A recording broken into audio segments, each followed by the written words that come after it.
¿Cómo se está viviendo el debate de las enmiendas en el Consejo Constitucional? Hay varias discusiones también a propósito de los temas, pero también de las relaciones entre las fuerzas políticas. ¿Cómo se ve ese 19 de diciembre en estos momentos? Vamos a estar conversando todo esto con el consejero del Partido Socialista, también delegado de la bancada, miembro de la Comisión de Función Jurisdiccional y Órganos Autónomos, Alejandro Koller. Alejandro, bienvenido a MOL TV, ¿cómo estás? Muchas gracias, Patricia, por esta invitación. Un gusto saludarla. Gracias por acompañarnos. Además, tengo entendido que viene saliendo de comisión. ¿Cómo están los ánimos en la suya? Mire, en general, yo diría que existe un ánimo generalizado de una discusión con altura de miras, eh, buscando, diría yo, puntos en común que nos permitan avanzar hacia un acuerdo transversal que habilite una nueva constitución. Quiero decirle que en el fondo nosotros trabajamos por dos vías. Una que se relaciona con esta eh, mesa de coordinación, como le llamamos, que refleja más bien una actitud de apertura al diálogo, buscando precisamente estos mínimos comunes. Y otra es la discusión propiamente en cada una de las comisiones. Ahora, evidentemente, a partir del 17 de julio, cuando ya la plataforma del proceso constitucional eh, estableció y pudimos conocer todas las enmiendas, más de 1000, obviamente nuestra bancada y en general el Bloque Unidad para Chile, calificamos rápidamente una batería de enmiendas de la derecha y particularmente del Partido Republicano como un verdadero bombardeo destructivo del anteproyecto, elaborado tan acuciosamente por la Comisión de Expertos. Y en ese sentido, entonces, vivimos una etapa de mucha confrontación que aún persiste, en el sentido de que nosotros, desde la posición que representamos, el centro izquierda en Chile, eh, seguimos calificando estas enmiendas de la derecha como regresivas y destructivas, diría yo, de la esencia del anteproyecto. Sin embargo, pese a esta radicalidad, hemos logrado abrir espacios de conversación que se expresan precisamente en estas reuniones periódicas de la mesa de conversación. En tal sentido, yo quiero decirle que el ánimo en general es de confrontación en lo comunicacional, pero al interior del Consejo vamos avanzando lentamente a través de esta mesa de conversación en un conocimiento de las personas que allí estamos trabajando, pero también expresando todos una buena voluntad que debe traducirse, sí, en la necesidad de concordar que el anteproyecto es un buen punto de partida. No nos negamos, por supuesto, a introducirle mejoras, correcciones, incluso innovar en algunos aspectos, pero en general estamos también trabajando contra el tiempo. Es decir, la buena voluntad tiene que traducirse en gestos muy concretos de todas las partes eh, antes del 7 de septiembre, diría yo, porque es la fecha en que ya se inician los plenos para votar cada una de las enmiendas. Ya, o sea, a su juicio, el texto de los expertos debiera tocarse lo menos posible, Alejandro. ¿Cómo? A su juicio, el texto de los expertos, el anteproyecto, debiera tocarse lo menos posible. Esa es nuestra actitud, porque nos parece que el acuerdo político transversal, y así lo reconoció el expresidente Nago, abarca desde el PC a republicanos, porque republicanos tuvo ahí a un comisionado representando las posturas de ese partido, de tal manera que a nosotros nos parece muy complejo para Chile no respetar la esencia de ese acuerdo político transversal. Y por ello es que nosotros pregamos día a día en la relación que tenemos con los distintos actores políticos presentes en el Consejo Constitucional por mantener la esencia de este anteproyecto. Ese es nuestro espíritu y nosotros lo hemos dicho también, Patricia, con mucha claridad. Nuestro bloque ha actuado con una sola voz. Es una una premisa que nos planteamos desde el principio. Es decir, aquí están todos los partidos del Bloque Unidad para Chile en consenso respecto de nuestras enmiendas y en consenso respecto de una actitud de diálogo, una actitud que busque precisamente lo que dije al principio, estos mínimos comunes. Y en esa actitud de diálogo, Alejandro, ¿con quién ha sido más fácil para ustedes? ¿Dialogar con Chile Vamos o con Republicanos? O ambos, quizás. Yo creo que entre Chile Vamos y Republicanos existen matices, obviamente, como también los existen en nuestro propio bloque. Sin embargo, yo creo que estamos hasta ahora, frente a una sola derecha, ¿ya? Por cierto, con una mayor radicalidad de parte de republicanos, pero en general ellos están actuando como un bloque también.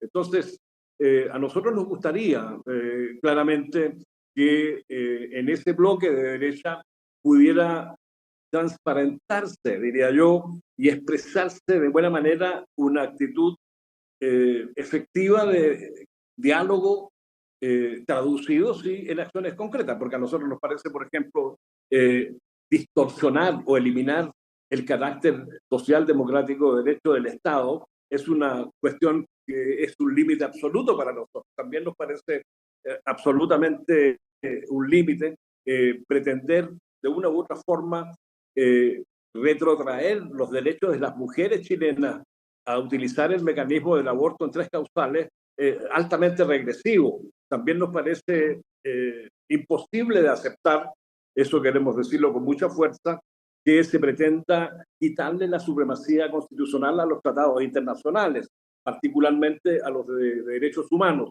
Y en ese sentido agregamos como un límite absoluto esta suerte de impunidad que en las enmiendas republicanas pretenden otorgarle a los violadores de derechos humanos.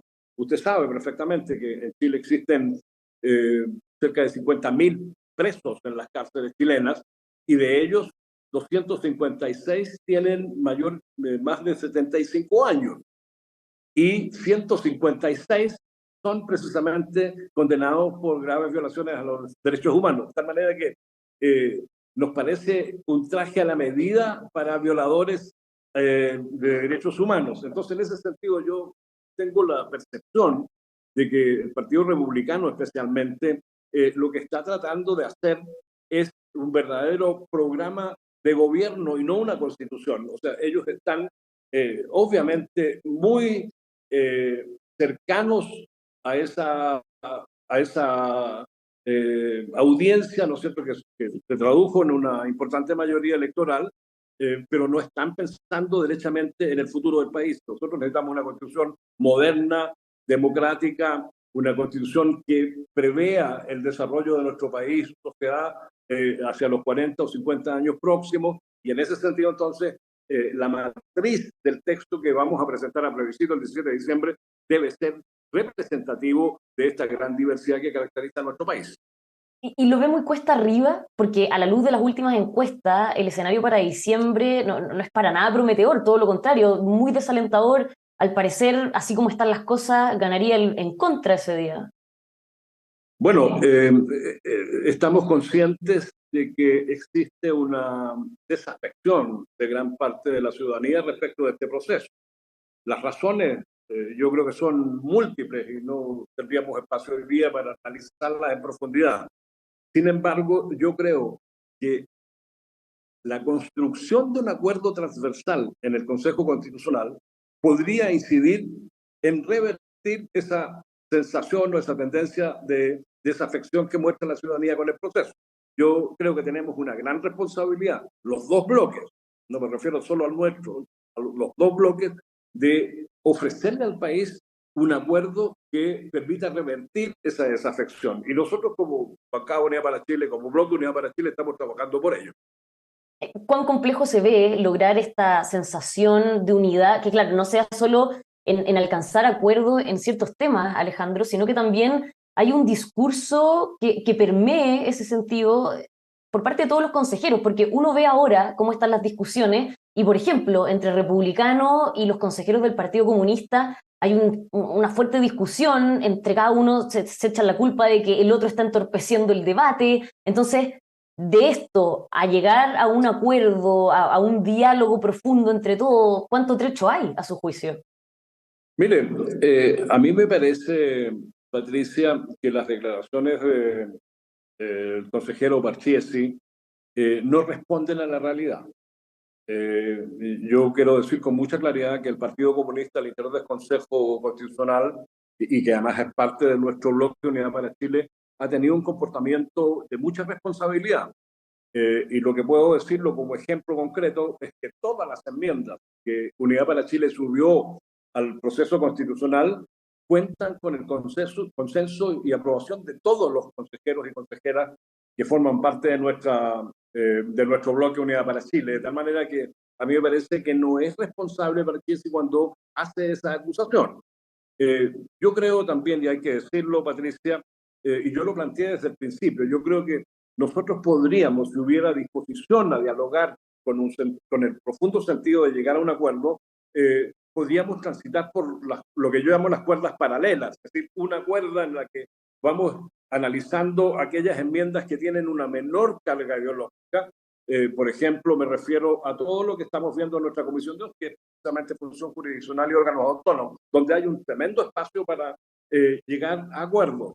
Estoy pensando también en aquellas normas en el sistema político que permitirían que Chile efectivamente pudiera fortalecer el rol de nuestras regiones y fortalecimiento de los municipios, que son los órganos más importantes, más cercanos a la ciudadanía. Y por supuesto hay áreas, y ahí menciono la segunda cuerda, de conversación en las que evidentemente hay una mayor carga ideológica. Yo creo que si nosotros somos capaces de desprendernos de nuestras pasiones y de la contingencia que obviamente afecta el desarrollo del Consejo, podríamos avanzar a un mejor ritmo, porque como usted bien lo dice, el tiempo se acaba. Estamos a pocas semanas de término de este proceso, de tal manera que urge que la buena disposición política a conversar para llegar a acuerdos se traduzca precisamente en acuerdos absolutamente compatibles, digamos, que permitan habilitar este texto que nos interesa a todos los chilenos y chilenas.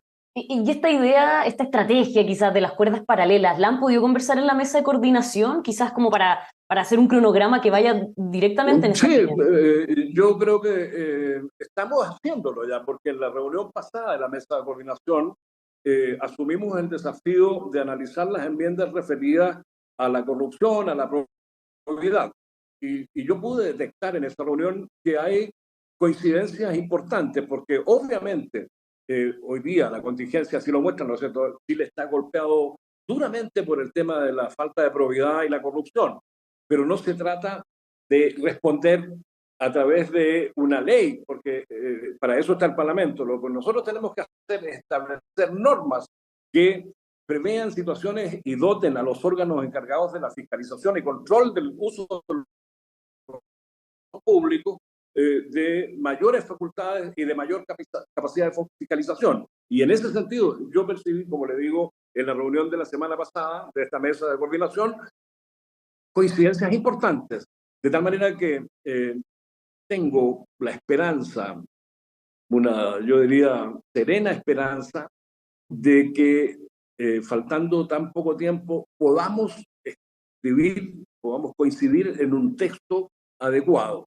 Es muy difícil, yo quiero decirle a quienes nos están viendo o escuchando, con mucha sinceridad, es muy difícil, hoy día es muy difícil poder tener la certeza de que vamos a llegar a un acuerdo. Es una tarea muy difícil, porque no merma la radicalidad, particularmente de republicanos. Y nosotros vamos a explorar todos los caminos. Yo me he reunido con Luis Silva, hemos conversado con distintos personeros, precisamente haciéndoles ver lo importante que es que el texto que elaboraron los expertos sea la base fundamental de lo que vamos a presentar el 17 de diciembre. ¿Y qué le dice Luis Silva cuando usted le comenta esto? ¿O qué dicen los republicanos en este contexto? Bueno, yo diría que hay algo destacable en este proceso y creo que debe ser reconocido. En primer lugar, este Consejo Constitucional, y me refiero a todos los actores y actoras que están presentes, ha sido sobrio, ha sido responsable, no hemos cometido exabruptos ni tropelías, digamos, como las vimos en el proceso anterior. Y eso tiene un mérito, es decir, hay un cuidado en las formas, hay un cuidado en el respeto de las posiciones que cada uno representa. Pero como le digo, yo menciono a Luis Silva porque él parte inicialmente, usted lo recuerda perfectamente, haciendo una apología del dictador, ¿verdad? Yo soy una persona que a los 17 años estuve preso en Valdivia, todo el proceso de tortura, perdí mis oídos, eh, mi familia salió al exilio, mis amigos fueron asesinados, usted sabe la tragedia que vivimos después del golpe. Y sin Pero, embargo, pude eh, acercarme a Luis Silva y decirle, mira, tú eras un joven y probablemente no conoció ese drama que vivió Chile, que no es el drama solo de quienes sufrimos la dictadura, es un drama del país, también de ellos, la derecha, porque significó una ruptura atroz de nuestro sistema democrático. Y por lo tanto, una cuestión básica es entender que ninguna constitución puede escribirse, ninguna constitución democrática puede construirse o escribirse a partir de la mirada de un solo sector. Y eso entonces implica una tremenda responsabilidad. Y yo creo que Luis Silva, por lo menos en lo humano, ha entendido que nosotros no somos bandidos, nosotros no somos monstruos, que somos chilenos que amamos a Chile tanto como él lo ama. Y que necesitamos entonces rápidamente, con urgencia, encontrar un camino que nos permita ponernos de acuerdo por Chile, no por la contingencia.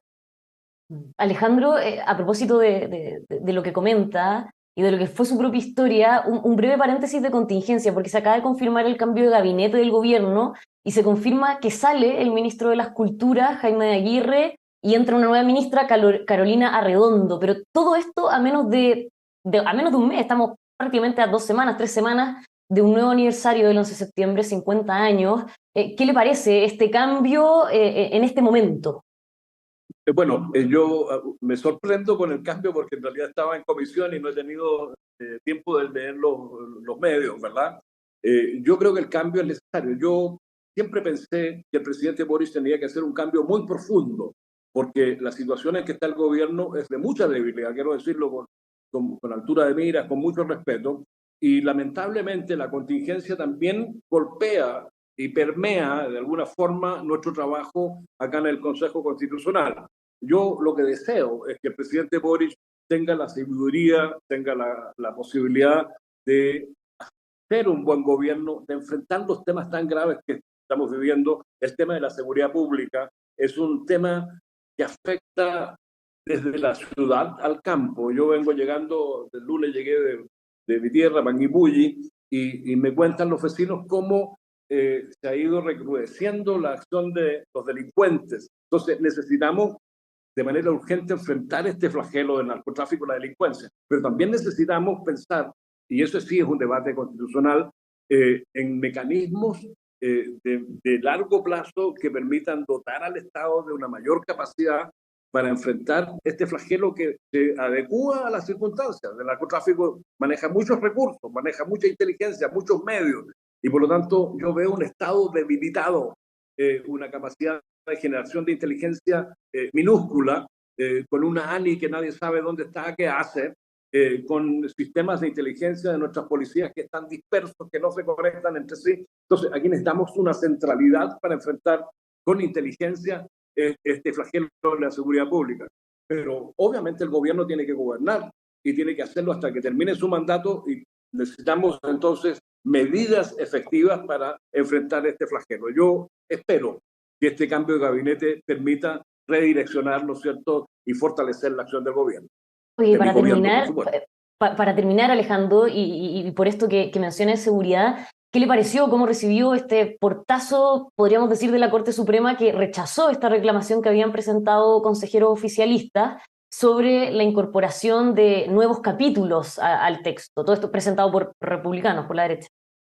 Mire, nosotros hicimos esta presentación porque tenemos la convicción de que el reglamento que rige para el Consejo Constitucional no contempla la creación de nuevos capítulos. Y lo dijimos con mucha claridad, eh, en confianza absoluta de la Corte Suprema, de nuestro sistema judicial, porque creímos necesario que esta divergencia fuera resuelta por un órgano de justicia como la Corte Suprema.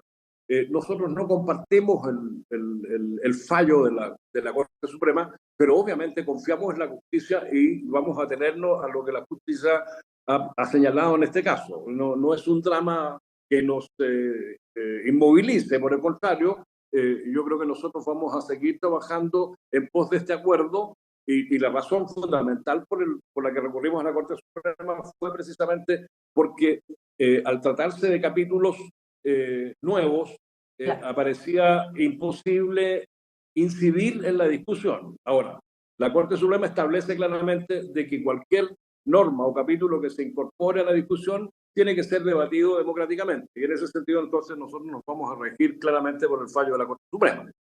Ya. Y la mesa de coordinación, solo para estar atentos, esta semana, ¿tienen pensado abordar nuevos temas o todavía no lo han visto? Bueno, nosotros vamos a tener hoy día una nueva reunión de la mesa de conversación, así se llama, en donde vamos a ya meternos, introducirnos en un tema más complejo, como es el tema de la salud, que como usted sabe es parte, ¿no es cierto?, de nuestro concepto de Estado Social Democrático de Derecho, y yo creo que allí vamos a hacer el primer apronte, diría yo, de una discusión de fondo. Creo que las condiciones para discutir con franqueza están dadas. Y espero entonces que en el tema de la salud podamos avanzar también en importantes acuerdos con la derecha. Eso, Alejandro, nosotros vamos a estar siguiendo muy de cerca el consejo como siempre, así que muchísimas gracias por este contacto. Ya pues, ahí vamos a estar. Eso. Que le vaya muy bien, Alejandro. Y por supuesto, a todos ustedes los dejamos invitados a que sigan con nosotros aquí en emol.com.